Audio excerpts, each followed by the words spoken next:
ರಾಜ್ಯ ಕಾಂಗ್ರೆಸ್ ಸರ್ಕಾರದ ಗ್ಯಾರಂಟಿ ಯೋಜನೆಗಳನ್ನ ಟೀಕಿಸಿರುವ ಜೆಡಿಎಸ್ ಶಾಸಕ ಸುರೇಶ್ ಬಾಬು ಕಾಂಗ್ರೆಸ್ ಸರ್ಕಾರ ವಕೀಲ ಗ್ಯಾರಂಟಿ ಯೋಜನೆಗಳಿಗೆ ಮಾತ್ರ ಒತ್ತು ನೀಡುತ್ತಿದೆ ಎಂದು ಆರೋಪ ಮಾಡಿದ್ದಾರೆ. ಕಾಂಗ್ರೆಸ್ ಸರ್ಕಾರ ಗಂಡಸರಿಂದ ಹಣ ಲೂಟಿ ಮಾಡಿ ಅದನ್ನೇ ರಾಜ್ಯದ ಮಹಿಳೆಯರಿಗೆ ಗ್ಯಾರಂಟಿ ರೂಪದಲ್ಲಿ ನೀಡುತ್ತಿದೆ.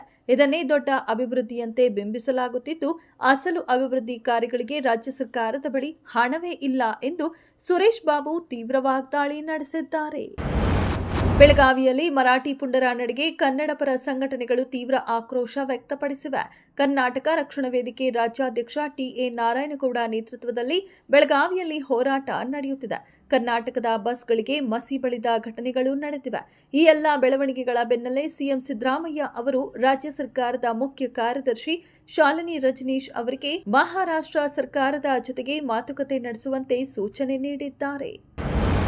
ಪ್ರಯಾಗ್ರಾಜ್ನಲ್ಲಿ ನಡೆಯುತ್ತಿರುವ ಮಹಾಕುಂಭಮೇಳದಲ್ಲಿ ಭಾಗವಹಿಸಲು ವಿಜಯಪುರ ಜಿಲ್ಲೆಯ ಚಡಚಣ ಪಟ್ಟಣದಿಂದ ತೆರಳಿದ್ದ ಯಾತ್ರಾರ್ಥಿಗಳ ವಾಹನ ಗುಜರಾತ್ ರಾಜ್ಯದ ಪೋರಬಂದರ್ ಸಮೀಪ ನಿಂತಿದ್ದ ಮತ್ತೊಂದು ವಾಹನಕ್ಕೆ ಡಿಕ್ಕಿ ಹೊಡೆದಿದೆ.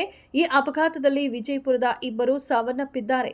ಮೃತ ವ್ಯಕ್ತಿಗಳನ್ನು ಪಟ್ಟಣದ 55 ವರ್ಷದ ವಿಶ್ವನಾಥ್ ಅವಜಿ ಹಾಗೂ 40 ವರ್ಷದ ಮಲ್ಲಿಕಾರ್ಜುನ ಸದ್ದಲಗಿ ಎಂದು ಗುರುತಿಸಲಾಗಿದೆ.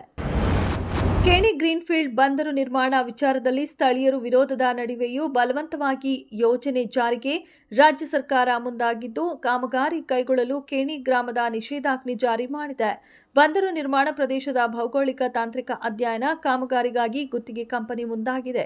ಈ ಹಿನ್ನೆಲೆಯಲ್ಲಿ ಕೇಣಿ ಗ್ರಾಮದಲ್ಲಿ ಪೊಲೀಸ್ ಬ್ಯಾರಿಕೇಡ್ಗಳನ್ನು ಹಾಕಲಾಗಿದೆ. ಫೆಬ್ರವರಿ 24ರಂದು ಸರ್ವೆ ನಡೆಯುವ ಹಿನ್ನೆಲೆಯಲ್ಲಿ ಭಾನುವಾರ ಗ್ರಾಮಸ್ಥರು ಸಭೆ ಸೇರಿ ಬೃಹತ್ ಪ್ರತಿಭಟನೆ ನಡೆಸಲು ನಿರ್ಧರಿಸಿದ್ದಾರೆ.